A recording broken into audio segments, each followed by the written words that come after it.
Hello, and welcome aboard to this episode of the We Are Reading One Piece podcast. This is a podcast dedicated to following the entire story of One Piece from beginning to end as we focus on one volume each episode. We keep the discussion spoiler-free for new fans of the series, so this is the perfect place to follow along, whether you're new to the series or just want to revisit the world of One Piece with us. This week, we will be covering Volume 27, Overture, which covers chapters 247 through 255. My name is Joel, and I'll be your host. Joining me today, we have Sean. Hello, this is Sean. And we have Evan. Hello, Evan here. Yeah, so I wanted to ask you guys, do you guys see the Barbie movie yet? I have seen Barbie, yes. No, I have not. Oh. I want to see it, but I haven't seen it yet. All right, well, I'm not going to say too much, but there's a meme going around. Ryan Gosling for Doflamingo. Oh. Ooh, okay. That would be pretty great. That would be great, yeah. The fact that I know more about this character, he could nail all aspects of this character. Yes. So yeah, I'll leave it at that. But yeah, I thought that's just like a fun little connection people are making. All right, so let's actually get into an overview for where we left off. The Straw Hats successfully survived the knock-up stream and landed on a sea of clouds. Before they were able to acclimate to their new surroundings, they were attacked by a native on skates. Luckily, a Sky Knight named Gonfor was able to fight off the attacker, saving the crew. Impressed by their courage to use the knock-up stream to reach the Sky Island, he granted them a whistle that they can use one time to call for his aid should they need it. The crew continued onward, passing through Heaven's Gate and opting not to pay the seemingly optional entry fee. They reached the next level of clouds, known as the White Sea, where they encountered the local inhabitants Conus and her father, Pagaya. They welcomed the visitors, feasted, and introduced them to the dials and the jet ski-like wavers. Nami quickly showed mastery using the waver and explored out, coming across traditional land known as Upper Yard. Unaware that this was the sacred land of the Kami Eneru, she witnessed in horror as another trespasser was unable to escape the Kami's judgment, as he and part of the land were blasted away. Nami returned to her friends who were being apprehended by the White Berets for not paying the entry fee. Being branded as criminals, they fought off the White Berets. The Straw Hats decided it was better they not cause further trouble and should leave. Luffy, Usopp, and Sanji headed inside to make preparations for their departure, but the Merry and the others were suddenly dragged away on a giant lobster to deliver them to the Kami sacrificial altar. Luffy, Usopp, and Sanji are now tasked with heading into Upper Yard to save their friends. They will need to survive the challenges of the Kami's Vassal. First up is Satori, Vassal of the Ball Challenge, who possesses the ability to predict their moves.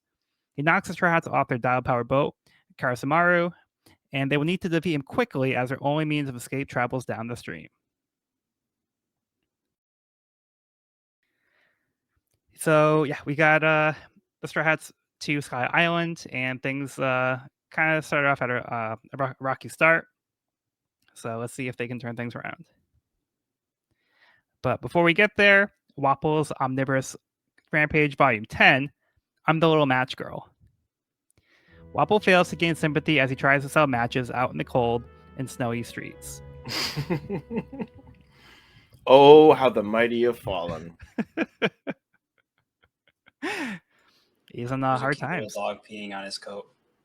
Yes. Yeah, he was peeing on his foot, like I think the last in some of the last chapters. So like, this is like a consistent thing, and this will not be the last time the dog pees on him either. So, so keep an eye out for it. Wild. Do you guys know the story of the Little Match Girl?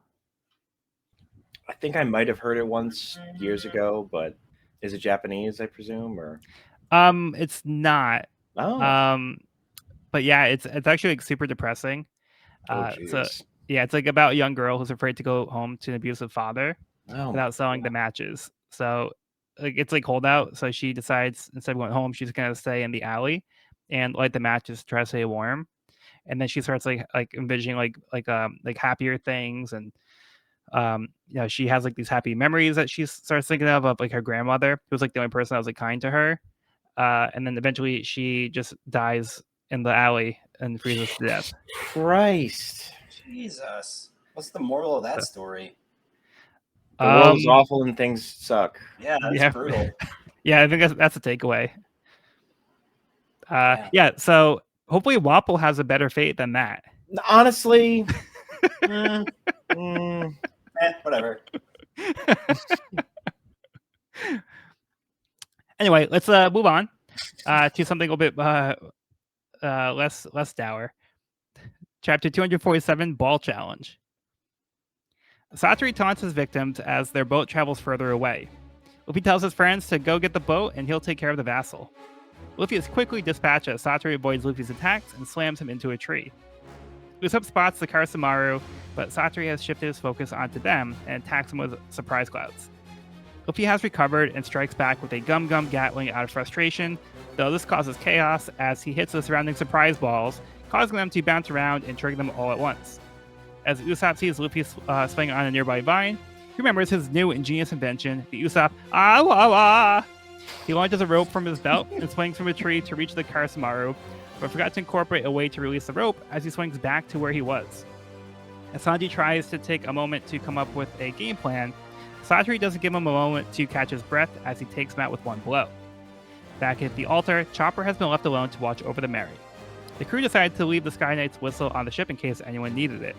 Chopper finds the perfect opportunity to use it as one of Kami's Vassal lands on the Mary.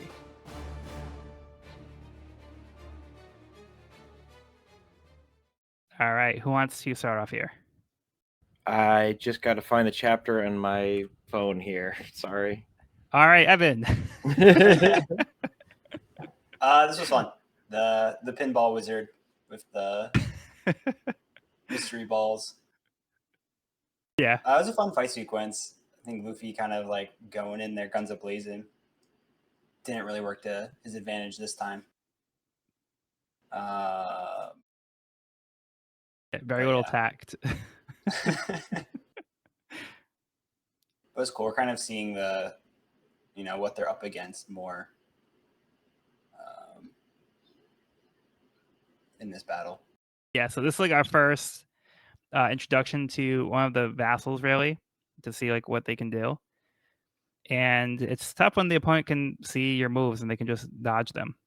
Yeah, and it's also very apparent that they have the upper hand of knowing the environment, because I feel like there's their challenge in their domain, so they're like very much in their own turf and like prepared. Home field advantage. Home field advantage.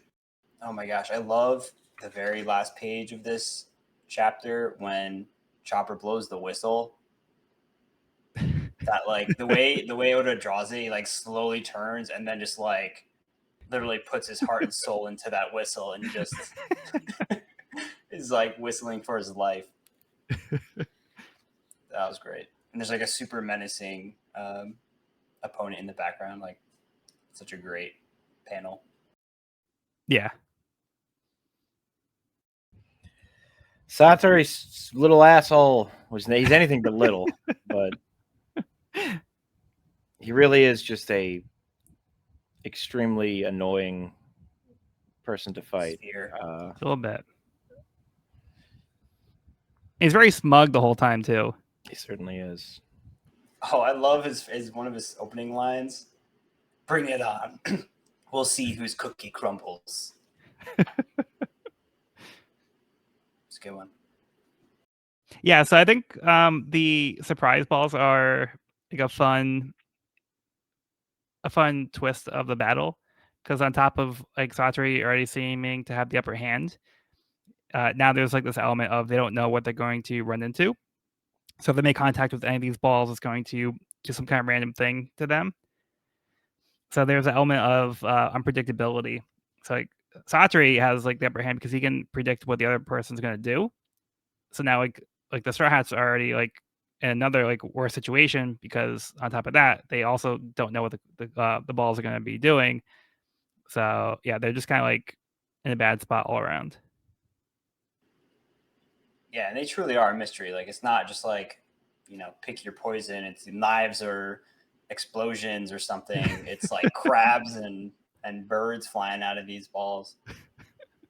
Yeah, I love the one that's like a flower pops out of the ball, and like Usopp was like afraid like what it was going to be. It was just like a flower, so he like drops from the tree, and he just like gets wrecked.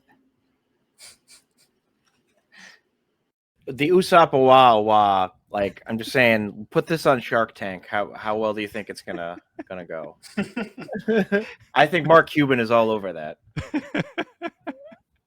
It was half baked. It's like a good idea, but the execution needs some work. Yeah, just a bit. Yeah. I think with some good branding, though. Yeah. Well, the branding, I think he's got down. Yeah. Unless Tarzan's That reason's why. lawyers come after him. Then he collides with Luffy, who's also imitating Tarzan. I do wonder, like, does Satoru fill each ball himself, or is it like a magic thing, or is it something that's later described, or like, because there's so many and they're all a different thing? Is that the implication? They're all somehow different? That's a very That's good a question. Good point. We don't see any formation of or how they're created. Yeah, I don't know. Does he have a finite amount of balls? So you spend all that time like manufacturing the balls like one by one, painstakingly. He's like, oh, this would be a good one. This would be good too. So like all this setup for like one fight. So hopefully it's like he laid them like an egg.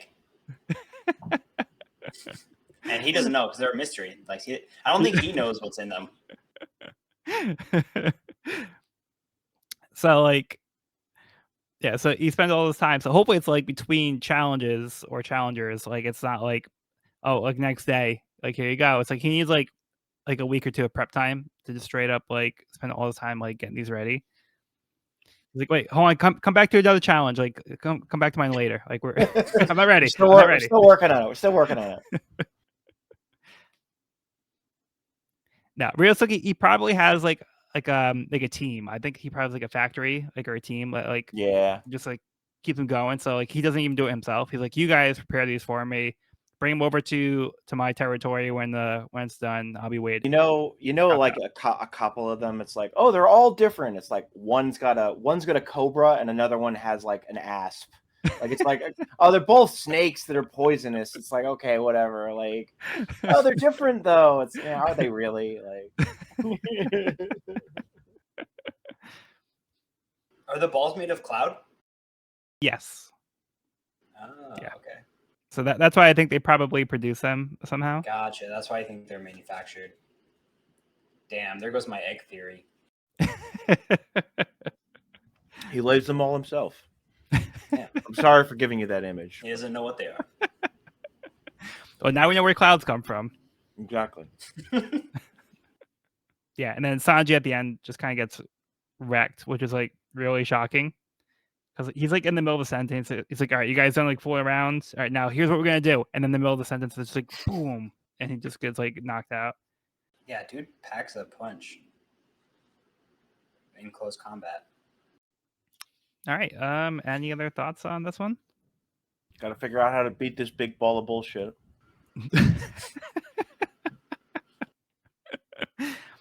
Oh, hopefully we'll find out. But not before we get to Wapple's Omnivorous Rampage, Volume 11, Me Under the Bridge. He's under the bridge. Wapple spends the night under the bridge with a pile of discarded toys. Also important to note, the dog is also peeing on him here. Which is like my favorite thing. Oda really wants us to feel bad for this schmuck. Does he, or are we supposed to just sort of laugh? Because I don't know. I'm still kind of laughing. I don't know. I think he's trying to win us over. Maybe a little bit of both. I mean, you're never going to feel like that bad for him. You know, like he's kind of getting his comeuppance here, but he does look like super depressed. Yeah. All right. How about we get Sean's summary for the next chapter? Chapter 248, Former Kami versus Vassal. Konos and Pagaya take shelter with Ganfor at his home, which is apparently safe from Eneru's powers for now. Ganfor explains how the Straw Hats, as pirates below, were already seen as outsiders who don't play by society's rules.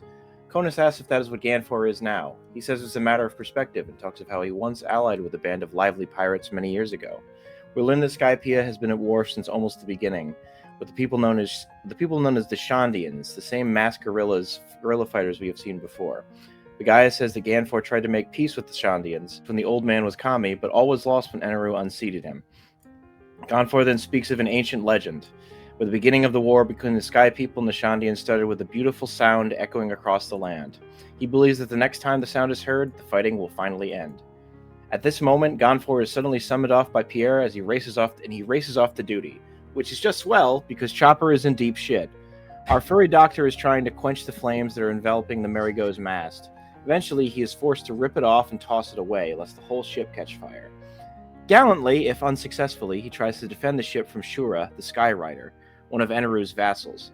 Shura explains in a overtly complex manner just how he is apparently allowed to hunt Chopper here because it's a free area outside of other vassal territory. It's a lot. It's a little complex for its own good. Chopper is finally saved by Ganfor, who engages in battle with Shura, and it seems like the old man still has a few tricks up his sleeve, as he makes a mid-air mount swap onto Shura's bird before sending him flying away, much to Chopper's shock. All right. Yeah, so we're introduced to the Shandians. They've been at war with the Sky People, and like they're going to be one of the key players in the arc. So we're kind of formally introduced to them as a people in this volume. Yeah. So Evan, how about your thoughts on this one? I thought the sky jousting was amazing. I thought this was like a really cool matchup. They're both on their winged steeds doing some jousting, which I think is very cool. Yeah, that was very cool. Lance and all. Yeah, I just thought that was a really cool battle sequence. Yeah, their fight panels are awesome. Yeah, it looks so good. Yeah, that was fun. So I was half joking but also half serious about like I was following Shura's explanation of the like how you can fight people here except for this like those are the rules of the punished. Of course, in the case of exceptions, things change. It's like, what? Come on. Like, for example, if 3 sacrificial lambs use a hoist and escape into that forest over there, if one escapes, another pay with mess. If one returns, even more so. It seems a little... it seems overly complex for its own good, which, knowing what I know about these characters later on and who set this whole system up, fits, I guess. But it's just kind of like, what the heck? But Chopper seems to understand it almost immediately, and then immediately blames Zoro as well for the whole situation. Yeah, so my reading on this is that their friends were supposed to play by the rules and go through all the challenges. Yeah. But because the ones on the Mary left the sacrificial altar and didn't wait for them to be saved by their friends, they kind of forfeited that. Okay. And because they left, they kind of were like, all right, well, we're not playing by the rules. So any of the vassals now have free reign to come in and dispatch of the free territory here. So like the vassal would have been fine. They're just waiting and letting like the other straw hats go through the challenges like the way that they were supposed to. But yeah, so now because Shura has like nothing to do now because yeah, so basically the rules have been broken. So Shura's like, all right, well, fair game. Fair enough. But that's my take on it. So no, that seems to fit. Yeah. But I agree. Like when I first read it, I was like, I didn't quite like get it like right away, like what he was saying here. But I think that's probably the case. This chapter is also the first reference to Eneru's mantra, or using that terminology. Yeah, so that's I picked up on and was kind of waiting for an explanation, but I don't think we get an explanation of that this volume. Don't think so either. No. Because it comes up again later, that the term mantra. Yeah. Comes up a few times, but we still don't know what it means.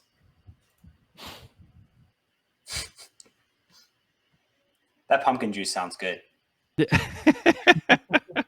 I really want some sky pumpkin juice. I'm not a fan of most pumpkin flavored things, so more for you guys. Yeah, it's just a pumpkin spice Dunkin' Donuts coffee. Yeah, so I like how Gonfor talks about the pirates and kind of like understands like their role like in the world, that they already kind of like branded as kind of like outlaws, or like they're like outside the system. So like they're like the Strats aren't like strangers to being in this kind of situation, so they're kind of right at home, really, being considered like criminals here too. So I feel like that kind of helps kind of feel a little bit less guilty. But Gonfor doesn't see them being pirates as necessarily a bad thing. Like he's still like willing to come in and help them, and I think he can tell that they're good people, which I think is important for for the situation that the Strats are in right now. They kind of need some allies on their side. Certainly. Yeah, the poor Mary also taking another beating here. Yeah, it's not going through a great day. Or days, or months, or whatever it's been at this point. Yeah. Ever since it left Syrup Village. V3. Yeah, right. I mean, we still got to get a musician first before we think about anything else. So Yeah. Priorities. Priorities. Oh wait, we have a harp player. We got to get Conus, yeah. Oh, there we go. There we go. Conus for Straw Hat. No spoilers or anything, but we'll see. We'll see. All right. Any other thoughts before we move on? That's the long and short of it. All right. Wapple's Omnivorous Rampage Volume 12, Chomp Chomp Factory. Playing on the dry riverbed among the trash. Wapple begins eating the discarded toys and creates new fuse toys.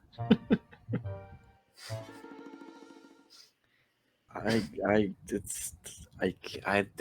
gonna say, like, I think the Wapple stuff here is my favorite of like the short stories so far.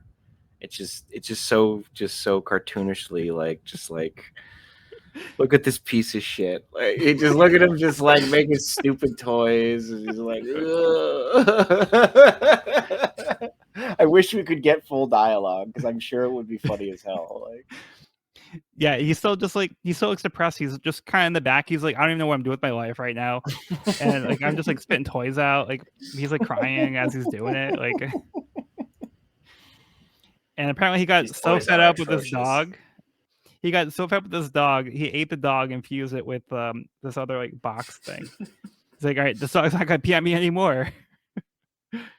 These some strange looking creations. Amazing. I do want to say though, I think the fact that this dog is now kind of fused to this this kind of box with like looks like a binoculars or some kind of telescopes on it. Like I think this gives more credibility that Chess and Kuro Marimo were actually fused. Yeah, it does. We had had that conversation. We weren't sure. It's still really funny to me, the idea of them just being like on top of each other, but it is also possible that no, it was all legit. Yeah, so I mean, I'm wondering if like Wapple can like defuse things if he like eats them. So it's not like a permanent thing, or it could just be permanent. So Chess Marimo is now permanently like that. Maybe. Well, I guess we'll never know. I think so. I think they were joined. So this is good good evidence for that probably being the case. All right, let's get Evan's summary for the next chapter. Before I jump into it, this is the this chapter is called The Village Hidden in the Cloud. Which I don't know if you guys are Naruto fans. But that's what I was thinking. Yeah. That's Killer B. Yeah. So in honor of Killer B, I'm gonna wrap my summary. Oh my god! Okay. I'm kidding. I was so impressed.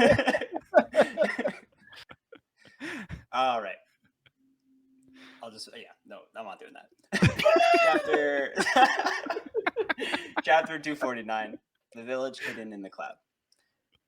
Chopper, our deer in distress, watches helplessly as his knight in shining armor, Sky Knight, duels Sky Rider to the death. As the airborne jousters jostle for position, Shura issues a challenge. String challenge, whatever that means. The battle intensifies as Ganfor and Shura trade blows, when suddenly Ganfor loses control of his body. He's unable to move. Shura, aware of his advantage, takes aim and plunges his lance through Ganfor, piercing his armor. Chopper lets out a shriek as Ganfor plummets from the sky. Elsewhere, in the Hidden Cloud Village, we meet a young Shandian girl named Isa, who has just returned from playing in the upper yard. She is warned by a warrior that she needs to be more careful.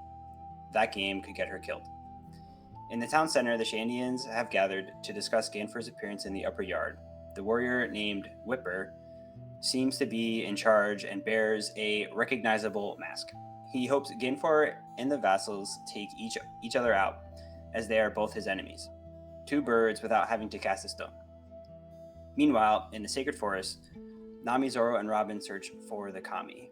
Robin notices something is off with the natural versus man-made landscape, and Nami is shocked when she has a realization about the island.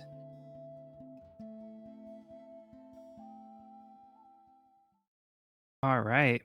So a lot happens. What happens? Yeah, let's start with Sean on this one. Yeah, I was sad to see. Like, I was like, oh yeah, Gonfor's doing it. Oh, never mind. What is this string challenge bullshit? Just pulls that out of his butt. Isa could give a Usopp like a tongue expression run for his money. That's a very good tongue stick out. Wiper's gun is weird. It's like a half a cannon, half like a rocket launcher, half like a. It looks almost like a giant pipe. Like so the like Native American like theming is pretty obviously on point here, and it's very much that's the idea we're going for, and I think that's appropriate. But I don't have much to state in the ways of like accuracy or of any of that stuff. It's still got the one piece flair for it all, obviously. But I think it's a cool counterpoint to the very like angelic, but there's the angelic aspect of the Skypians, but they still also the Shandians still have like little wings on their back of some kind. So I wonder what that's about. Is like there's this like melding of the culture, or is that something else? Especially considering what we learn later on. But yeah, it's sad times. Gonfor takes a fall. But I think there's more to be done. I don't know. Come on, string challenge. What is this bullshit? The mysterious string challenge. What does it mean? What does it mean? That's a good point about the Shandians having wings. I mean, it's been 400 years, so maybe they've like adapted. Yeah. But on that note, Ganfor doesn't have wings. Ganfor does not have wings. Ganfor does not Interesting. Have wings. Although we do see the statue of Kalgara. It does also have wings. It does have wings. Yes. So what does that mean? What does it all mean? That's a good point. Yeah, so things to think about. This is a cool chapter that we get introduced to the village. Like Sean was saying, there's a lot of like indigenous Native American references here, like the totem poles and the teepees, and their dress. And we see that recognizable mask from last volume. It was Whipper. Yeah. So you could just pronounce it as Wiper. Oh, Wiper. Sorry. Yeah, that's all right. But we'll just let you know up front. I think I like Whipper better. Yeah, you can go more for 2. That's fine. Whatever works for you. And we can't stop you. So it's fine about me. No, We I'll did. fix it. I wait, Wiper. Evan. This is a test out of nowhere. Pronounce the name of the one of the Straw Hat member with the long nose. Quickly. It's Usopp, but I keep saying it wrong. No. It's Usopp. Sometimes I feel like I say it differently every single time. you do. It's all right. It's part of the charm. It's part of the charm. Yeah. So we're too far into it for me to keep getting this wrong. I'll always say that, like, when you read something, like, you're not always like hearing it. So sometimes you just kind of get stuck on the way you read something, and it's hard to. Yeah, I just feel like I read that. it wrong from the start, and it's like I've like formed a habit, and I can't break the habit because that's how I read it the first time I read it. You know. Anyway, yeah. So I do think that yeah. So the Native American references are very overt. So we'll see how they're represented in the series. But like Evan was mentioning, the mask is the same one that we saw of the one that attacked the Straw Hats when they first arrived, and this looks like the same person that was at Upper Yard when Nami arrived there and saw the guy get wrecked. Because he had the same mask and he had the bazooka type weapon. So that implies that it was Wiper who is the one that we've been seeing this whole time. And he is the descendant of the legendary warrior Kalgara. So they seem to revere this figure. So Wiper's kind of like the leader of this tribe, and they kind of have to kind of go with him. So like Wiper seems to, So he seems to have like a bone to pick with the kami or any kami really. And he sees anybody that works for the kami as being their enemy. So he's very dead set on kind of taking out his enemies here. I get where he's coming from. Yeah. They seem like jerks. Yeah,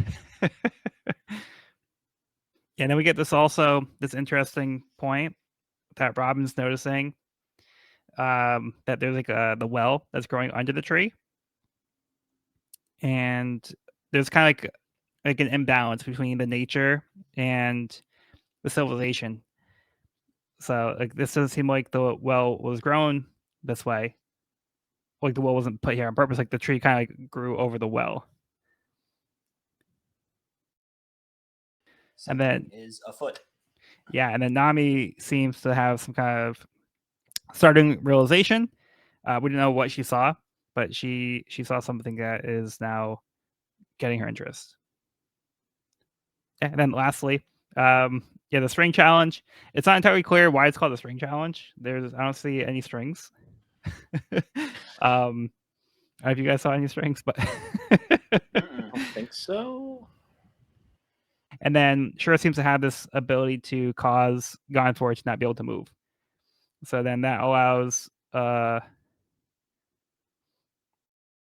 that basically lines up Shura to attack Gonfor. Yeah, it seems like a pretty powerful ability, whatever it is. All right. Well, any other thoughts before we move on? I think we're good. Okay, moving on. Wapple's Omnivorous Rampage, Volume 13. My toys capture the hearts of children. A group of children find the toys Wapple made and love them.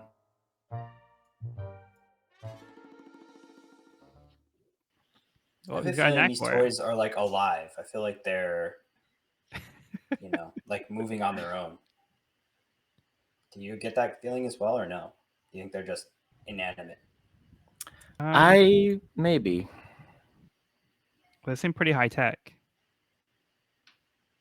That little girl is egging that dog to walk into her hands, right?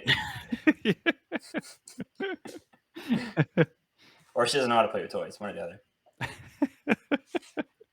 I love if you sort of zoom in onto Wapple's face. He's like, "Huh, well, that's something." Like he's like mildly surprised. Like, Hey, get away from my toys! Those aren't for those are you. my toys. Those are, for Those are me. my toys. All right, let's move on. Chapter 250, Ball Dragon. Oh boy. I mean, come on. The Naruto reference last chapter, and now the ball dragon reference. Come on, Something's What? up. That has nothing to do with something's up. All right, chapter 250, Ball Dragon. Not to be confused with Dragon Ball. The Sky Knight has been defeated and falls into the water. Despite being a Devil Fruit user, Chopper sees no choice but to jump in and save the Sky Knight. Recognizing that Chopper and Pierre are both Zoans, Shura knocks Pierre into the water and leaves them to their fate. Elsewhere, Satri has created a giant dragon made of surprise clouds. With only Luffy left, their chances of catching up with Karasumaru are slimming. As Luffy runs from the dragon, he jumps and notices that it's being controlled by a string. Luffy rips the line, taking away Satri's control.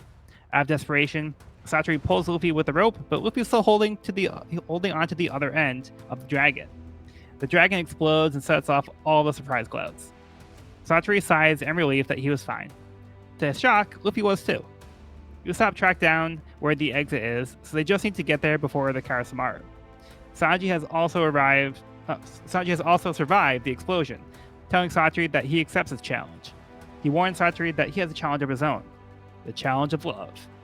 He has Luffy hold Satri down, saying that his mantra doesn't matter if he can't dodge. Sanji knocks him out with a kankase,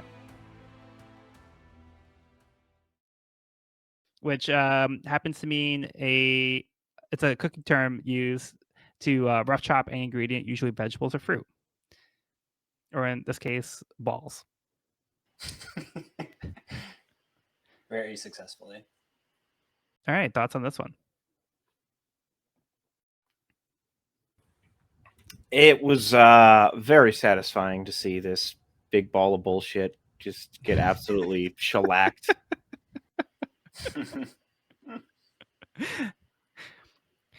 Well, we found the string.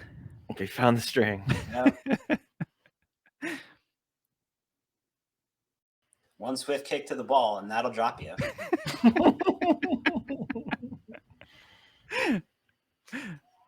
Down for the count.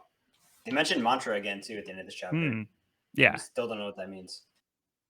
Yeah, so it seems like the mantra is Satri's ability that was allowing him to predict Luffy's moves. Yeah, maybe it's just like a term they use in Skypiea, meaning ability. Could be. I guess so. Because they do have there are a few words that they use in Skypiea that are kind of unique to Skypiea as far as what we've seen. Like how? Like so. Yep. Which is kind of cool though, because it's kind of cool how they do make this feel like a really foreign place from where we've been so far in this story. You know, it definitely feels mysterious and unique to them. Like it's kind of cool seeing them slowly unravel this mystery because, you know, there's a lot of culture and terminology that's all brand new to them, and they're kind of just like slowly figuring it out. Yeah, like Skypiea is like very isolated from the rest of the world. Right. So it's allowed them to develop things in a different way. And we've seen that also with like the dials. Like the dials are like more commonplace here, as opposed to like you know the Blue Sea. They aren't familiar with these dials. That's not something that they have there. And what'd you think of their way of countering Satri? It's brilliant. I loved how Luffy was like slowly wrapping himself around and gets more and more entangled around Satri there. And of course, Sanji that was pretty has smart. his own challenge. Yeah, a love challenge. Yeah, so that's pretty good thinking on their end. Realizing that they just hold Satri in place, like, well, he can't dodge now, so you can see the move coming, but you can't do anything about it. So, yep. All right, the ball dragon has Shenron horns. Just saying. Maybe he's gonna grant their wish now. Yeah, I mean, there's a lot of balls around. You just got to find the right one, and it'll grant you a wish, No, I think they're dormant now. or the right sequence of balls. Yeah. They have to come back in a year. This was a fun conclusion to this battle. Well, one challenge down, 4 to go, or 3 to go. Yeah, Sean, thoughts on this one? As much as I hate him, it will be a little sad to see just the sheer absurdity of Satori's movements and like flamboyant. Like you want to know what you know who I want to see interact is Satori and Mr. Tuban Clay. Like I feel like they would have an epic dance off, or like an epic like hand motion just thing. Like but at this point, Mr. Tuban Clay still has a working skull, and I don't think Satori does. He's also missing at least two teeth, so That's how you know he's down. that's how you know he's down.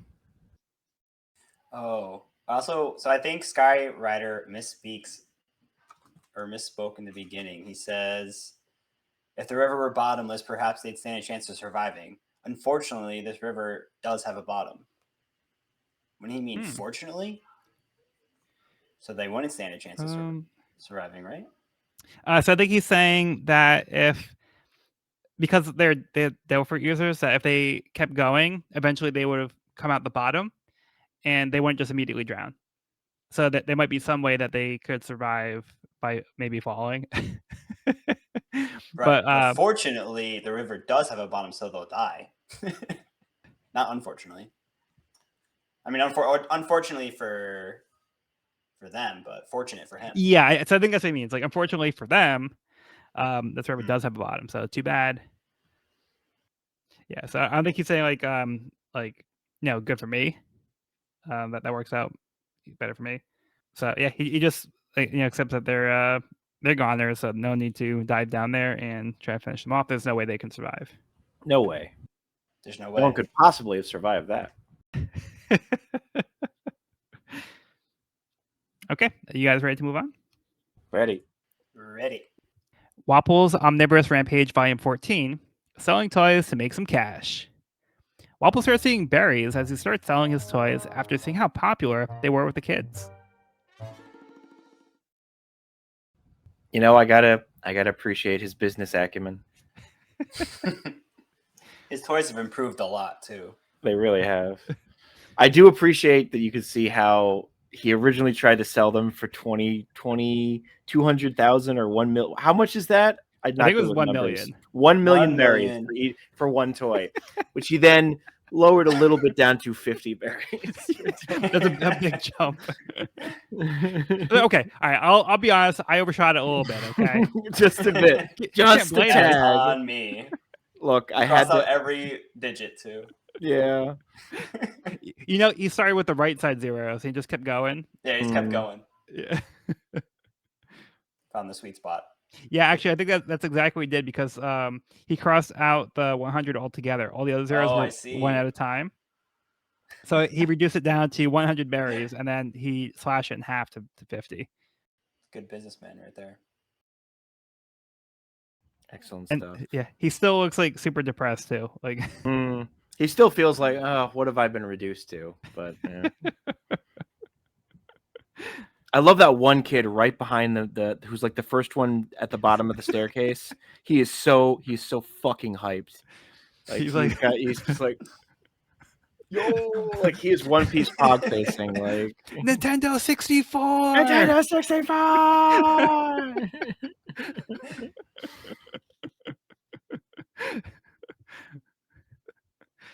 All right, let's get Sean's summary for the next chapter. Chapter 251, Overture. Wiper confirms with Isa that Ganfor and one of the Kami's vassals have been incapacitated. He finds this news to be a great boon and claims that now is the time to strike back and kill the other vassals. Isa isn't as sure, and she tells Rocky to be careful about the outsiders. Rocky asks Isa to see her bag and tells her she'll help her gather treasures. Wiper notices the conversation and is suspicious, though he doesn't quite hear what is said. We then cut to Luffy, Sanji, and Usopp, the latter of which is spotted their rapidly escaping boat. Using one of his new inventions, the Usopp Awa Awa, he's able to hook onto Karasumaru and tells the others to grab onto him. The three are rapidly pulled up and slammed into multiple tree trunks before they reach the boat. Mission accomplished. Just a few contusions. They are on their way to the upper yard. Meanwhile, Zoro, Robin, and Nami are trying to reach the seaside so Nami can confirm something she saw.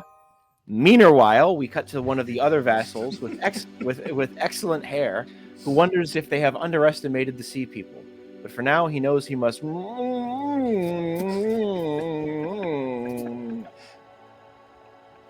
Of course.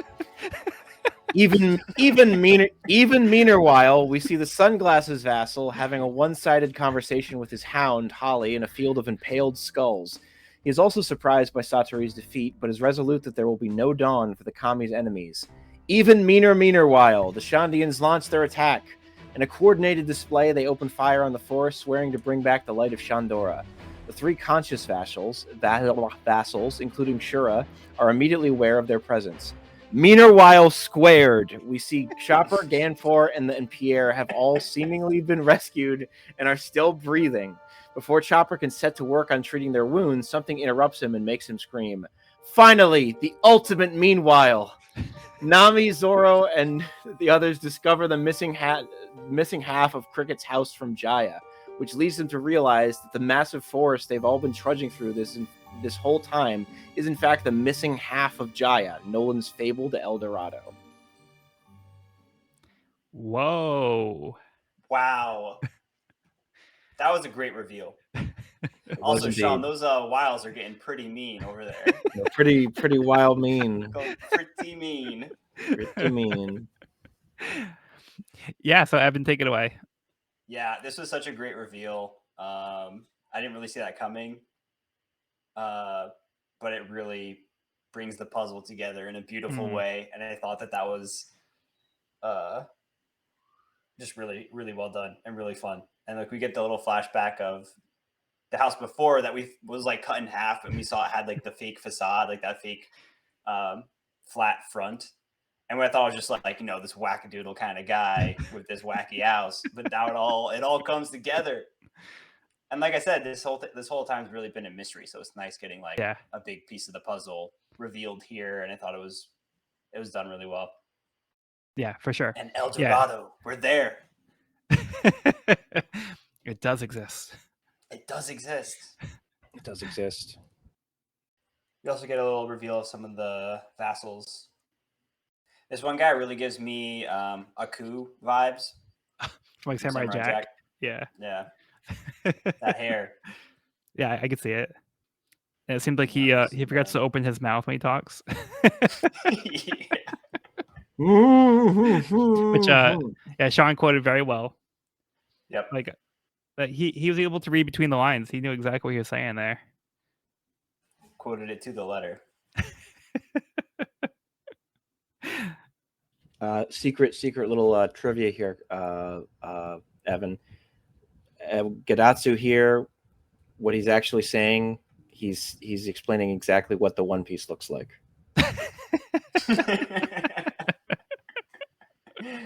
Wow, that is spoilers. A deep cut there. That's a deep cut. Yeah. So, Sean, what did you think of this reveal here? I mean, it's one of those ones where it's like it's shocking in the moment, but then it's like, oh, that works. Okay, it didn't go down the ocean; it went up into the sky. I mean, it makes sense, and again, in the One Piece's wacky world, it does. But it's a very cool idea, and it's a very fitting idea, and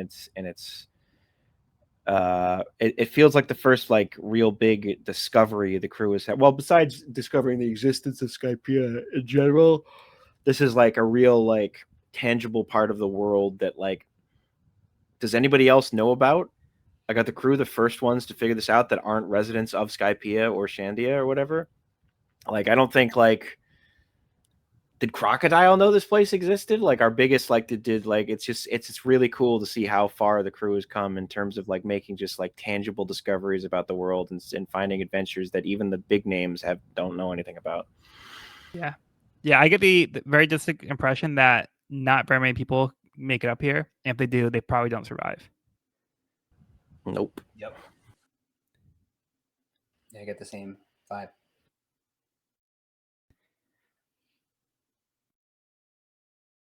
Yeah, so this blew my mind. I didn't see it coming the first time through, and like Sean was saying, like when you go back, like it makes perfect sense. Like when you look at all the pieces, like the pieces were there, and Yep. they all fit like perfectly into this puzzle. And we'll get more pieces that fit in as well. But I think it's just like a really satisfying explanation for like what we've been seeing and like why we're seeing like there's actual like Earth up here. Like what the deal is with that. So that's really cool. And like I didn't even think about it, but like they make a good point where there was like a second floor to Cricket's house, but there was no way to actually get up there. So like who's the architect for that, right? Right. Yeah, it's hilarious. Yeah, super satisfying. We also get to see the Shandians rolling out, getting battle ready, which I think is a pretty cool sequence of drawings. And I love, there's a shot where Oda portrays like a bunch of silhouettes of the warriors, like it's like a low shot up of like a silhouette of warriors jumping by with like the sunlight peeking through. I just thought that was like a really fun, like creative decision. I don't know. Yeah, It's just kind of like a fun, unique shot. Yeah, that was cool. Like it took me a second to read that properly, and then when I went back and I looked at it, I'm like, oh, okay, that's exactly what's happening. Yeah, Kind of that's creative a though. cool panel. Yeah, that's cool. Yeah, not like super traditional. It's kind of like a cool, unique angle. Yeah, and then they have like their Power Rangers moment where they're all like checking in. It's like they have like the roll call. Yeah. Yeah, so we get Brahm, Kamakiri, Genbo, and Rocky. I love Genbo's character design. Yeah. I like Brahm's the one with the hat pulled down below his eyes, right? Yeah, he's got like the beanie type thing. Good stuff. Guns Akimbo. And then we also get another impression. Luffy does his Zoro impression in this chapter. So on the second to last page. Oh, Usopp, you're too much. Oh, it's it's mornings. He goes right back to sleep. So Luffy's like, his idea is like Zoro wakes up in the morning. He's like, all right, time to go back to sleep. Yeah. That's hilarious. He has to like pull his hair back too to get like the spiky look. That's awesome. And we also get like they show like the large South birds. Joe.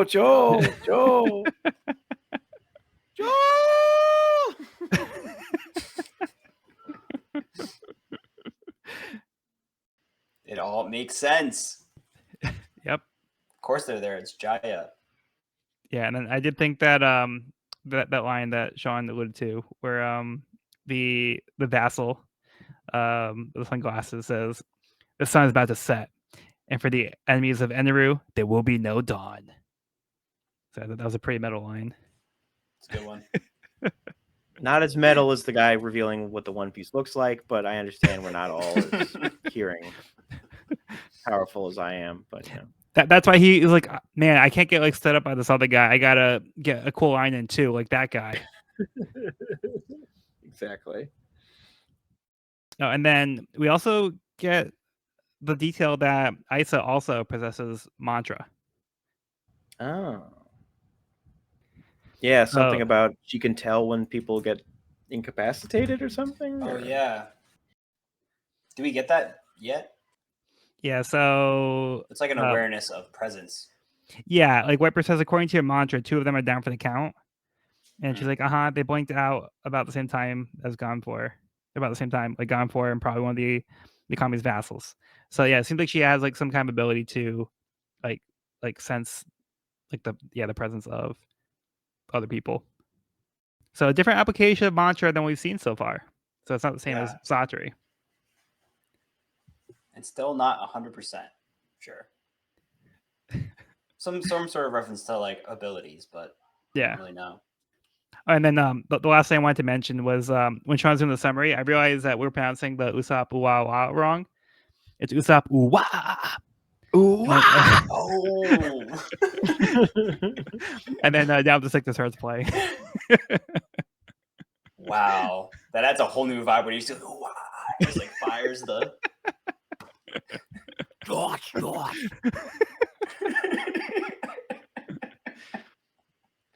So now it makes sense. That's where you got the name from. Exactly. Okay, that was my final thought. Do you guys have any other thoughts on this one? I got nothing. Can't top that. Can't top that. All right, so moving on to Wapple's Omnivorous Rampage Volume 15. Wapple's toy store is officially open for business. Wapple sets up a stand to sell his toys. Oh, Wapple. He looks miserable. Also, I just realized that the design of the shop, it looks like a woolly hippo. Like the roof has eyes and nostrils and like teeth on it. Nice. Yep. You never forgot Robson. Oh, that's actually sweet of him. Maybe that's why he's so sad. He's thinking about Robson all the time. Okay, let's get Evan's summary for the next chapter. All right. Chapter 252, Junction. As the Shandians commence their invasion of the upper yard, Luffy, Sanji, and Usopp ride along the Milky Road, which brings them to a prairie with some eerie-looking flowers. As they brace themselves for the next Vassal battle, a small party of Shandian warriors led by Wiper spring upon them.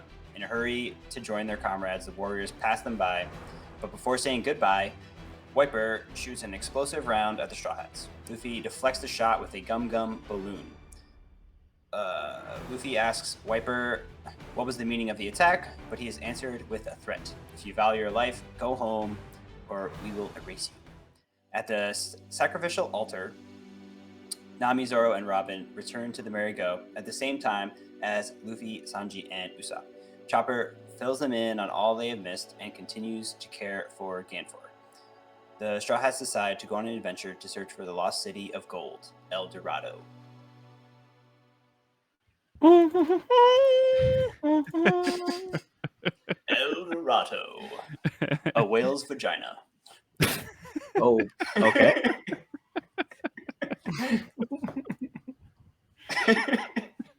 Did I miss something there? Is that... It was an Anchorman reference. Oh God, I haven't seen that in forever. He's like San Diego, a whale's vagina. Yeah, I was gonna say, I thought it was San Diego. Or San Diego, yeah. Yeah. Okay, so go for it. No, I was just gonna say this is the chapter I was thinking of when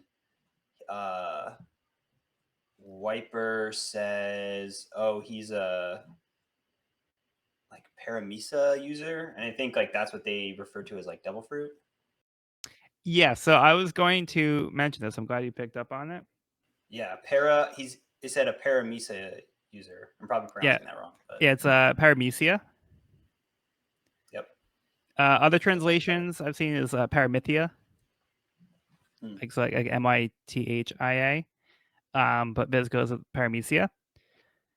So this is finally another class of devil fruits. So we know like the Zoan class, and this is another class. Oh, see, I thought that was just like how Sky People said devil fruit. Yeah. So it's like that's a type of devil fruit. Mm-hmm. So it's super unclear, and it's kind of like Blank and you miss it kind of detail. So if you don't know like exactly what it is, you're not really gonna know what the context is. So, yeah, this is just like another like one, like you know how like they said family, it's like a family of devil fruits. So like there's like the Zoan family, there's like the Paramecia family. Interesting. So he recognized that Luffy's devil fruit is categorized as a Paramecia. Interesting. I wonder if Robin would also be a Paramecia. She would. You're catching on. Yeah, so like Paramecia, I feel like yeah. typically falls. It's kind of like almost like a miscellaneous category, or it's like if it doesn't fall into the other two, it falls under the Paramecia branch. So there's like I probably like the most variation in like the Paramecia. Whereas like the zone ones like they're dedicated to animals, and they like work in a certain way. The Paramecias typically will operate under their own kind of like set of rules. But yeah, we'll get more examples of those in the future. But you said there's three types in total. Yeah, so there's 3 different types of devil fruits. So we know the name of 2. We've seen users with the third type, but we haven't seen what they're called yet. Can I take a guess? As to what they're called? No, it's like to what users we've seen that in that group. Yeah, go for it. Would Ace and Smoker fall into that category? Yes. Yeah, so they would fall into the same category. So yeah, you're right. Got it. Well done. Slowly putting it together. Yeah. Get like drip fed the information, but you're getting it. Yep. Yeah. So thoughts on the overall chapter? Well, we start to see. Oh, go ahead, Sean. No, not really. Just we see how powerful the remaining vassals are. That even this presumably very trained squad of people just aren't able to cut the mustard just yet against these 3. That's exactly what I was going to say. Like seeing their powers for the first time. Even their dog. It's kind of hard to tell exactly what's happening. Like it's total chaos, but you can tell they're powerful. Yeah, there's like no dialogue on like these whole 2 pages. It's just like annihilation. Yeah, rough stuff. I'm glad Chopper is helped out the Sky Knight, helped out Ganfor, put him in a nice little pajamas or something, and or maybe he was already in that, but put a blanket over him and everything. Very nice, very sweet of him. Very, very good Hippocratic oath, even though I don't think Chopper technically took that, but he still doesn't know how to peek. He still does not know how to peek. Maybe he never will. Like me with Usopp, I'll just always get Usopp wrong forever.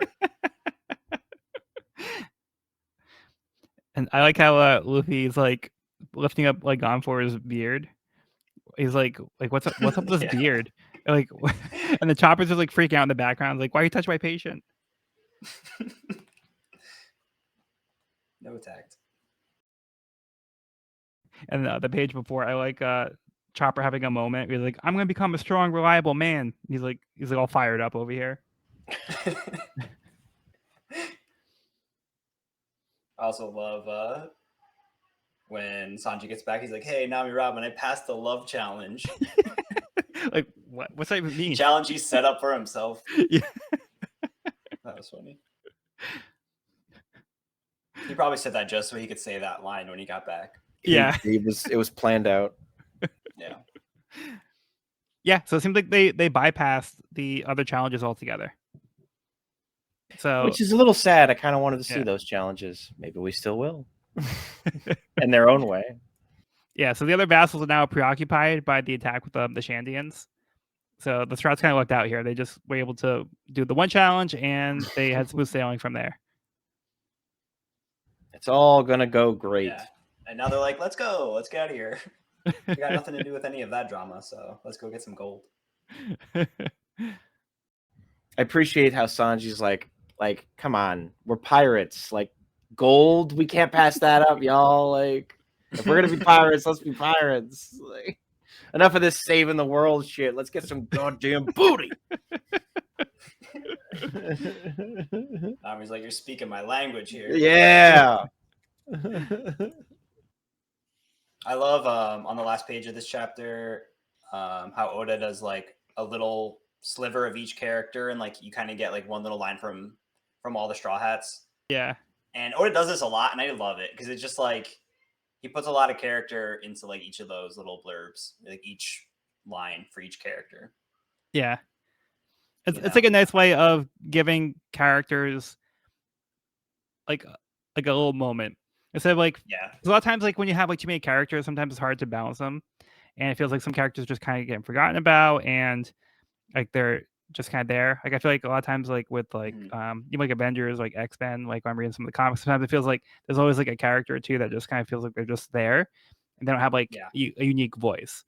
But I feel like Oda does a good job of keeping the characters feeling like unique to themselves and like having a personality and giving them like a little moment to shine. Like it seems like characters just get like that little breath that's like I think important to like for like the story. Totally. Yeah. Yeah, like it's nice getting everyone's opinion in that scenario. Yeah, and it's nice seeing like the characters in downtime or like not, always striving towards the next thing. Like there is gonna be those little breaths, like you said, like little beats Yeah. in between moments that really add a lot of like character development, I think. And we get more of that in the next chapter, but Yeah. yeah, those are good moments. Good moments. Yeah, and this is a good chapter too to like kind of get everybody up to speed. So like they're all like caught up on the same page now because they've been apart. They've all had like their own developments and stuff.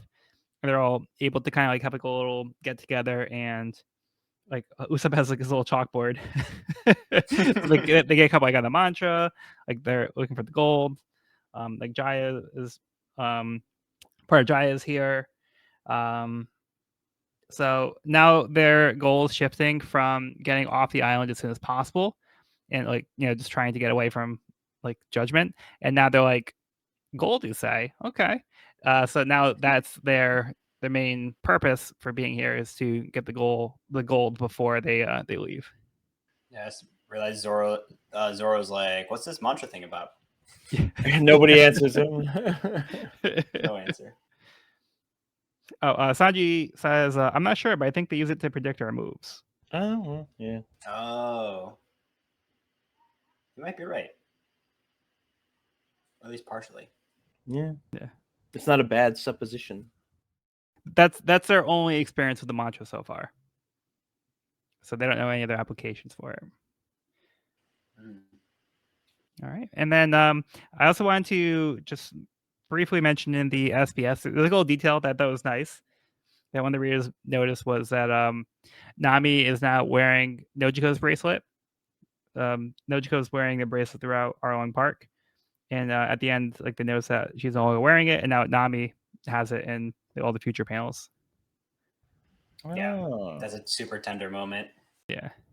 Yeah, so just like a little detail, which is nice. Like that's like a cool little like character thing that just kind of slipped in there and didn't like draw attention to it, but that alone like says something, Like that. So Yeah, I think that's cool. absolutely. It's like a little piece It's a of like nice her detail. sister with her. Yeah.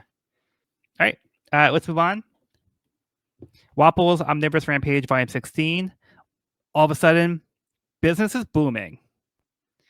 Wobble can't meet the demand as his toys are selling out and the children are clamoring for more. God damn. Business is booming. And that was There's just like a large scene supply of broken toys that he can eat to make non-broken toys. This is true. He's got to find more now. They're all gone. They're all sold out. Well, the good thing is, like when the toys break, they can bring it back over and you can just make a new one out of it. Yeah. And then charge him for it. Man, repairman. Yeah. All right, let's go to chapter 253, Varse.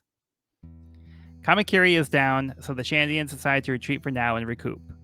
Before the Vassal of Iron can pursue, they are summoned by Kami and Uru. The Strats prepare food at their campsite for dinner as they discuss their plans. They deduce that part of Jaya was launched into the sky from the knockup stream and landed here. The environment seems to have caused the animals and fauna to grow much faster and larger here. They recall Nolan's statement that the gold was in the skull's right eye. When Nami lines up their map of Skypiea with Jaya, it resembles the shape of a skull. They're able to pinpoint where El Dorado and the gold should be located. Robin suggests that they should turn in and put out the fires to prevent their enemies from finding them, but Luffy and Usopp scoff at such a ridiculous idea. You can't have a camp without a campfire. Nami seems to agree with Robin's sensible idea, but Zoro and Sanji have gathered a bunch of wood for a bonfire. Nami is shocked to see that they are already surrounded by creatures. Turns out the wolves are just down to party. Gonfor has regained consciousness and has joined the party. He had overheard the conversation, explained that they call the ground Varse, which they revere as this is the only place in Skypiea where greenery can grow. Elsewhere, Wiper scolds Rocky for collecting Varse for Isa while Kamakiri was injured. Kamakiri says he's fine, and they're close to regaining control of the upper yard from Eneru.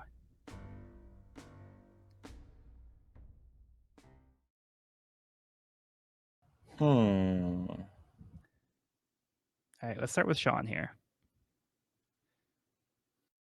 I appreciate that. Like Kamakiri is like, look, it's all good. I'm not that hurt.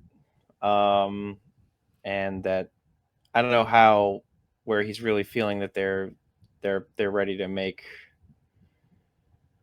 get past Eneru that easily. But I feel bad for Isa. So yeah, it seems like they're optimistic about their chances and they feel like they're making good progress. So I think they feel like there's no better opportunity to strike. Pretty much. I love the bonfire, especially the large panel. Gosh. Yeah, very, very cool. Yeah, like party with the wolves and like the silhouettes.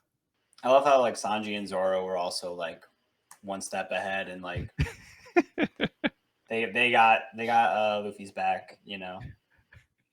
Like, of course we're gonna build a fire. It's a camp. Exactly. And I like how like when Sanji immediately like lights the fire, there's like all the eyes in the darkness behind them. Yeah. So good. And then they make an appearance on the next page and join the party. Yeah. Pretty great. And the Luffy's doing his wolf impression over here. Yeah. Aren't you his doctor? Come on, just start dancing. Yeah, what's up? We're all good. I got a fever. The only prescription is more dancing. Exactly. It's doctor's orders. Yeah, I love this whole sequence of them at camp. Like it was kind of like what I was saying last chapter, just like the downtime between missions, and it's just kind of cool seeing everyone interact. And I also love the map, how the map lines up. Like that was also a really satisfying reveal as well. Yeah. And like the next piece of the puzzle, like the next clue. Right. And it looks very satisfying too. I think it was well done. Like it's cool how it all lines up and like really does look like a skull. So that was cool. Yeah. So now we get the answer to the mystery of Nolan's mysterious words about the treasure being in the skull's right eye. It's the way it lines up on the map that looks like a skull. And we can see the point where El Dorado should be. So now they know where on the island they have to start heading to. Zoro cooking with those swords, man. Give me a break. My swords aren't made for this. Yeah. Need frog too? Nope, don't need any frog. Oh.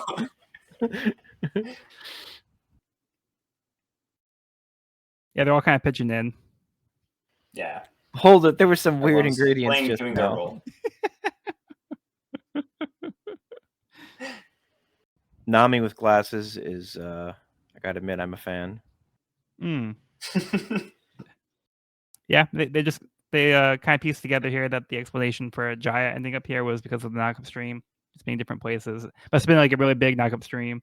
Yeah. Yeah, and it caused this to happen. Yeah, imagine witnessing that. Imagine being on the other side of the island and just seeing half of your island get shot into the sky to never return. That's some shit. That's some shit. Yeah, and we get the sense that the Sky people have like a reverence for the Varse. It like embodies like their hopes and it encourages like growth in the land. So they call it like a sacred ground. And here, Wiper is determined to defeat Eneru so they can return back to the land that should be rightfully theirs. There's yeah, can't blame him for that, I guess. Eneru does not seem like he's doing a particularly good job at the moment. I mean, he probably thinks he is. Yeah. I think Eneru's only concerned about one person, so. He's only concerned about Pierre. You were exactly right, Joel. I think you have your commies confused. I don't know. We'll see. All right. Well, how about you bring us into the next chapter? All right. Chapter 254, Aubade. While the rest of the crew sleeps, Usopp is drawn to the mysterious voice. He gazes upon the Merry through the fog, remarking that there shouldn't be anyone on board right now.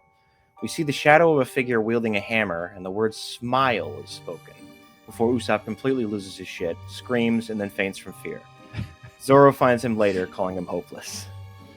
We then... Oh, sorry. Gadatsu is told that no one can understand him when he bites his lip like that. The vassals have been summoned to the Kami's temple for letting Wiper escape.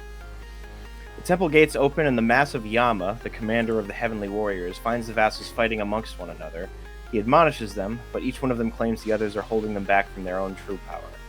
Yama calls for them to be silent for the Kami, but Shura claims the Kami isn't even there. At that precise moment, Eneru makes his first true appearance, shocking all three of them before lazily lying on his throne.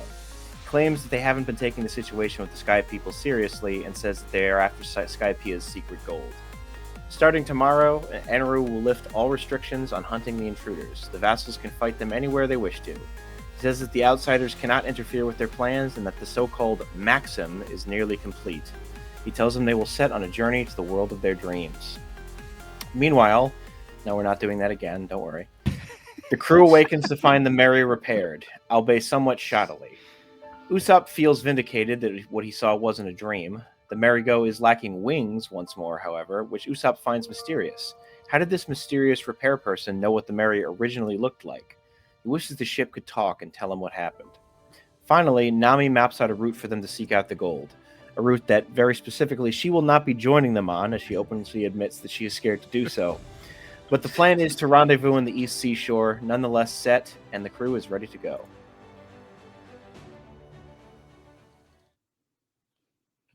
All right. Yeah. So, Evan, what do you think of Eneru so far? Well, the fact that he very quickly and handily took care of the three vassals, I think, is a show of his strength. And so the symbols on his back, he's got like these.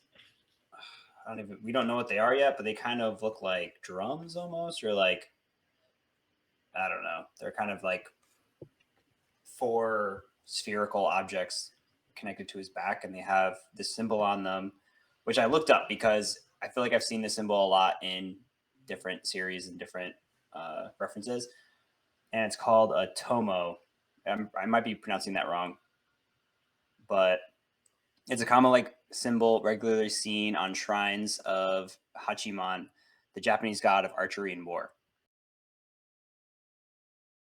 So very fitting for the Skypia's one and only Kami Eneru. I love that little detail on his intro card, because usually those are pretty straightforward, but this one was funny.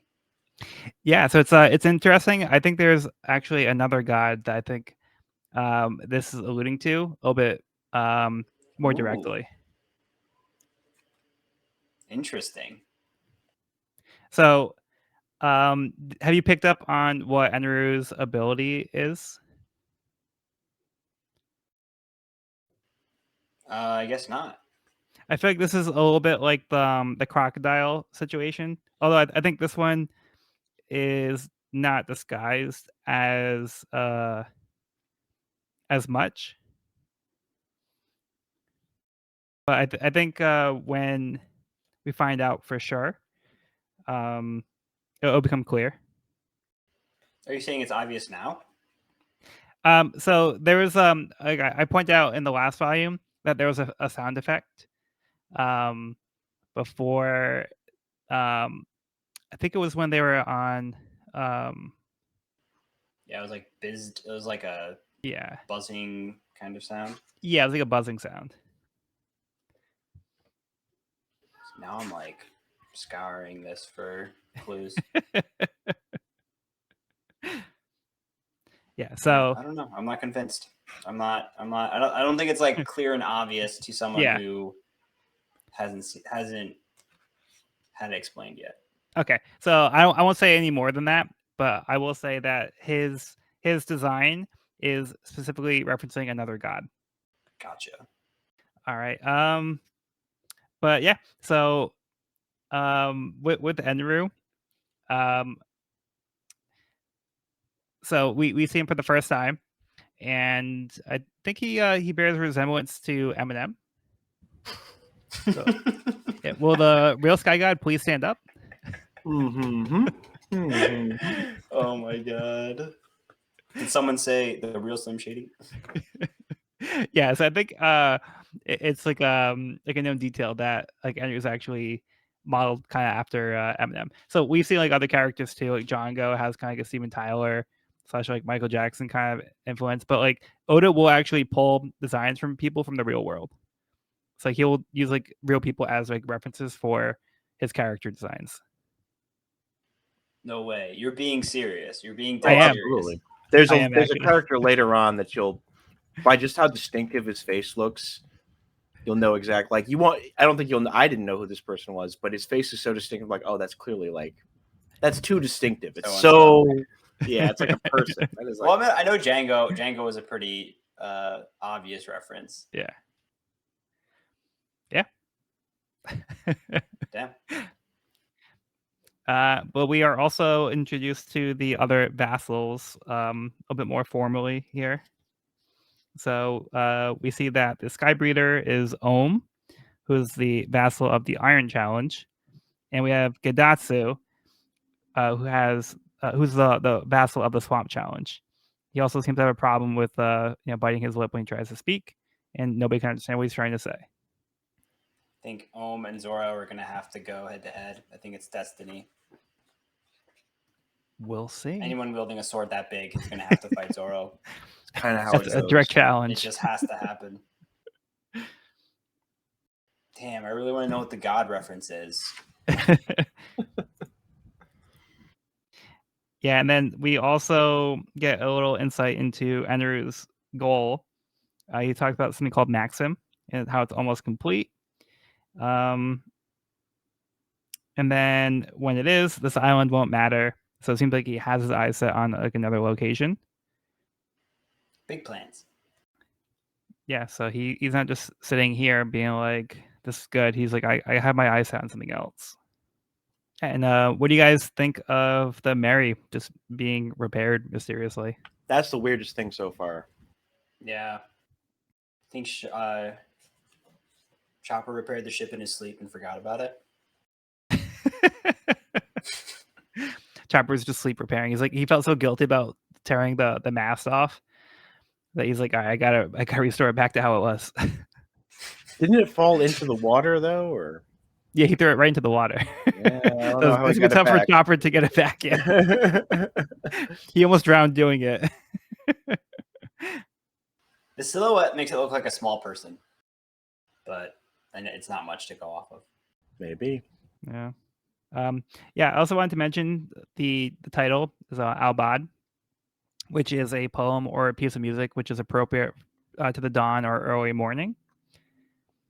So we've had like a few kind of like musical references in the titles for this volume. Further supporting that we should be getting a musician in this arc. Yeah, let's hope. Yes. But no, I just wanted to mention the in case you're curious what the title meant. I really like the last page of this chapter. The let's do this, and you see them split into their two teams, which is probably how I would have chosen teams if I had to pick. Yeah. I so think this is Chopper's like the wild another card. Chopper could go either way. Yeah. But the other three was the obvious choice, I think. Yeah, so this is cool because it kind of similar to how they were split up earlier in the arc. Now they're split up in a different formation, and now we're getting like different interactions with other people in the crew, and like the team is now having like two different kind of like adventures here. So Yeah. this arc's very much been kind of like not like a group thing. It's been like we're doing our own different parts of the adventure. But it's cool because these groups were chosen. Yeah. Like they tactically picked these teams. Is it Zeus? Is Zeus the reference? You're kind of on the right path, but not exactly at the same time. Like the lightning bolt. Yeah, I would say it's more of like a Japanese specific god Got it. or a type of god. It might be revealed in the next volume, but I don't know 100%. I guess I can wait. And Sean? I really like Usopp talking to the Mary, or like trying to like, I wish you could talk, Mary. You could tell me who did this. Usopp seems to have a deeper connection with the ship than a lot of the others, because like this, like Usopp's still wondering about the ship. Like, how did the guy who fixed the ship? What did it look like? And then the rest of them are all just like, whatever, get to work, everyone. Clean up the mess. Search team prepares for adventure. Ready for food. Like, bring me the rope. And like, Usopp's still like pondering the situation, while the others are just like, whatever. Time to move on. Somebody fix the ship, yay! Yeah, and Usopp is the one that does fix the ship. Or we're gonna say the same thing. Yeah, you go ahead. Usopp normally does do the repairs on the ship. Like he's kind of the handyman carpentry guy who usually fixes the ship up after they destroy it. Inevitably. It's not exactly something he's trained in, which I think he admits, but he does his best. But he is the handyman. He is like he's got some trade skills. He's kind of like the jack of all trades. Yeah. Anything else? That's it. All I got. Nope. Okay. Wapple's Omnivorous Rampage, Volume 17. The town scientist searches for the secret of Wapple's toys. A scientist inspects one of the toys Wapple made to attempt to discover how he's making them. I love that this is the scientist's most important thing to do. In the town, it's like, I gotta figure out this toy guy's thing. Like, so I guess Wapple has kind of like taken over the town in a way. Almost like he is probably the most profitable business in the town at this point. So it makes a certain amount of sense. Yeah, it seems like the scientists probably know what all the kids in the town are exposed to. Yeah, the scientist kid brings a toy home. Maybe he's like, what's this? Like, is it safe? Like, should we be concerned? It's like, oh, but this is amazing. How does it work? He might be like, as a scientist, he's just like very curious about it.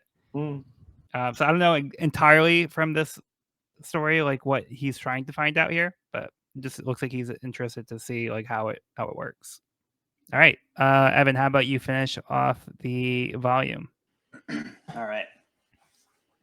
Chapter 255, The Anaconda and the Search Team. The Straw Hats Explorer team immediately succumb to the perils of Luffy and Zoro's sense of direction. Thankfully, Robin paid attention to Nami's navigation lesson and steers them directly into a monstrous anaconda. The Explorer team realizes snake is poisonous when its venom melts an innocent tree, and decide retreat is the best course of action. As Straw Hats evade the poisonous python, they find themselves separated and alone in the jungle. Meanwhile, the search team aboard the Merry-Go, which is being pushed down the Milky Road by Kasamaru's dial power, receives a brief history lesson from Ganfor. Starting with the miracle that took place 400 years ago, when the island known as the Upper Yard appeared in Skypiea. His people revered all objects brought to them via the Knockup Stream and kept them as treasures, which they call Varse. So the arrival of an entire island was considered a sacred gift from God. The island was inhabited by the Shandians, who were forced from their homeland as the Sky people fought over possession of the Varse.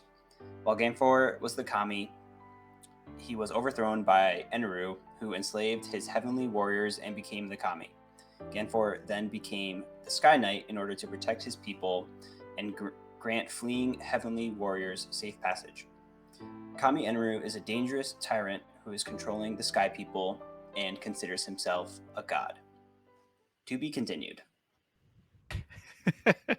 To be continued. All right. Yeah, so we get I left off on more of a cliffhanger, but I told it in two separate thoughts. Yeah. No, that's fine. And I feel like we got most of that history lesson already, but Ganford just does a nice job of like summarizing it all and kind of giving a little extra background. Yeah, this gives more of the details where I Yeah. feel like this is where it's directly tying to the Native American history. So like the Shandians were the original inhabitants of Upper Yard, and the Sky people took over their land and basically kicked them out. So this is exactly like what happened with Native Americans. Yep. So it's unfortunate, but you know it is what happened, and that's how you know the United States developed. So yeah, this is a very direct reference to that situation, and we are definitely sympathetic towards the Shandians here in this situation, and you know the Shandians just want what's rightfully theirs back. So they just want the land that belonged to them, so they have somewhere to live. I appreciate that, like, Sanji and Usopp are like, you guys are the bad guys. And Gonford's like, yeah, we are. Yeah. Like, you're not wrong. Like, we are the bad guys here. Like, Yeah. He told it straight. And Pierre is mad, but then Pierre's like, oh, all right. Yeah, Pierre's ready to throw down. Like, no, we're not the bad guys. And yeah. Yep. Yeah, it's not entirely clear where Eneru came from before he assaulted Skypiea. I think he said like a neighboring like town or village in Skypiea or something like that. Right? Maybe. Yeah, I don't know 100%. But yeah, we know that the Shandians were originally living on Jaya on the ground, and then they got brought up here to the sky, and they got trapped here basically. So they had to kind of just live out their lives here, and they started settling. But yeah, that's kind of how they got into the situation. This poor snake just trying to get some food. Yeah. It is quite the snake. I was trying to come up with like a good word for anaconda, tiger, catfish, but I couldn't come up with it. And you know what? You're right. Yeah. It's a lost cause. Gave up on that, but it looks cool. Like it's got like tiger stripes and kind of like fur almost, or like hair. Oh, I can see. Yeah. And then it's got like a Kind of thing. catfish, like like the nose, whatever they're called. Kind of whisker type Antennae looking things. thing. Yeah. Yeah, like whiskers. Oh yeah. Oh, catfish whiskers. Yeah, that makes sense. I like the way that Robin evades the anaconda. Like she uses like she like creates feet that come out of like the tree, and she like launches herself. Like she like climbs up using like the feet to kind of like kick herself up. Yep. She also uses that like chain of arms that she used to save Usopp when he fell through the clouds. Yeah. Sorry, Captain Usopp. This is it. Oh yeah. We're cruising along Can't fine, believe she but said it's it. slow. I can't believe she said it. I love Chopper's run at the end. Just a.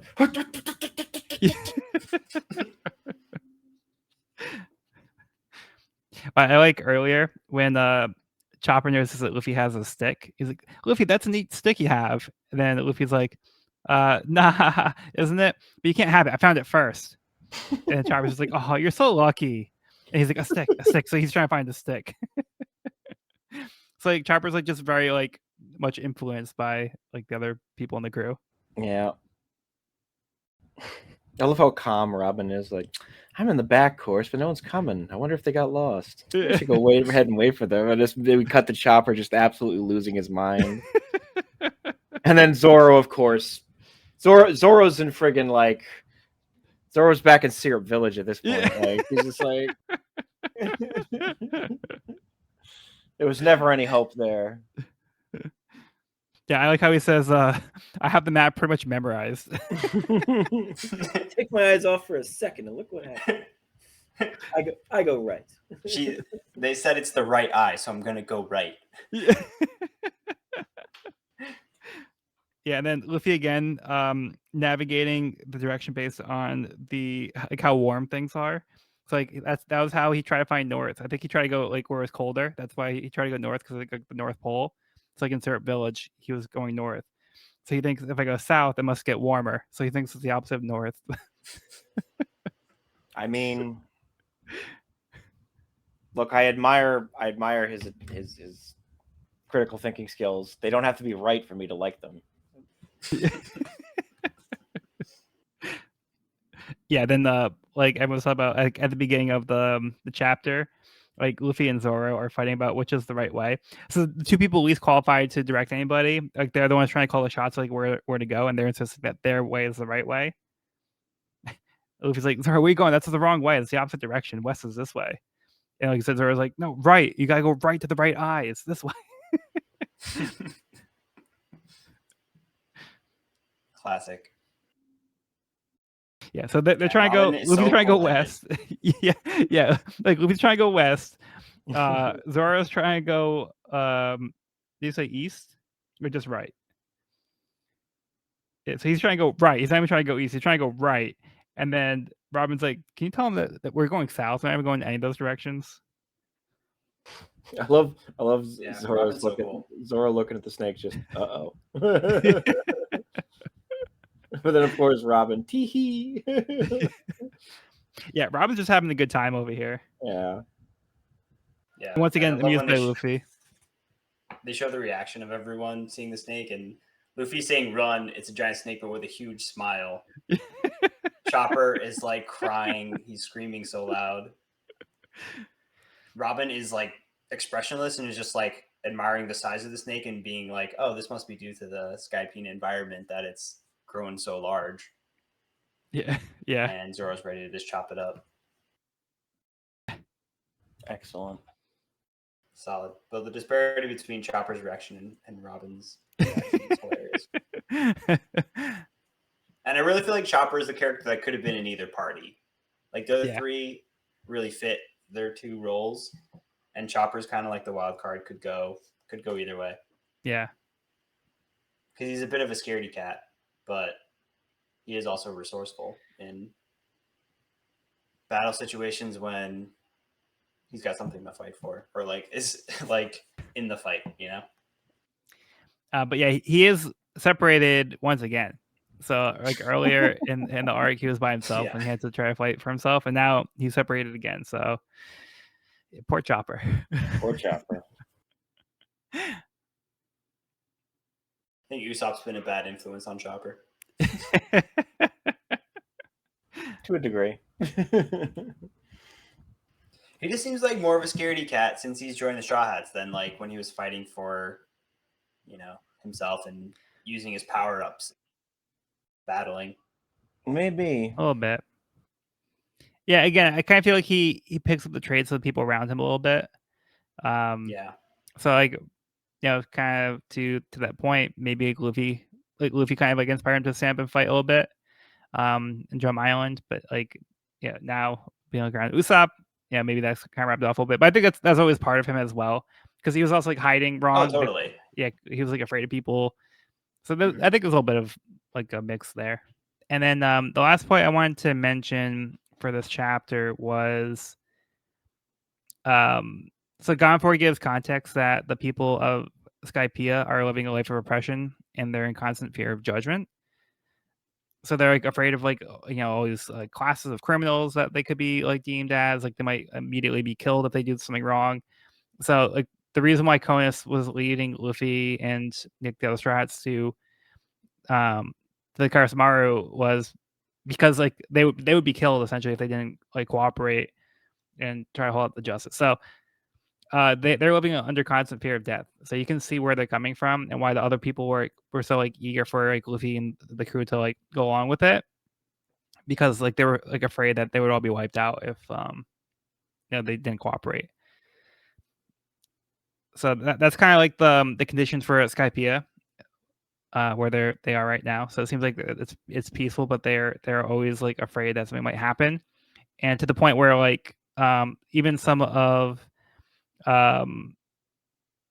like Gonfor's former warriors that are now stuck under the thumb of Enru, they're kind of in the same boat too, where they have to like work with Enru, or Enru might kill them. some of them do try to leave, but we saw that Wiper was attacking the ships of those people who are leaving because he doesn't like the Kami, Gonfor, or Eneru. So to him, it's all the same. So he saw fleeing ships, so he was attacking those ships. So he thought that the Mary was probably just one of those ships, and that's why he attacked them earlier. So that gives us a little bit more context for that side as well. All right. Yeah. So any other thoughts?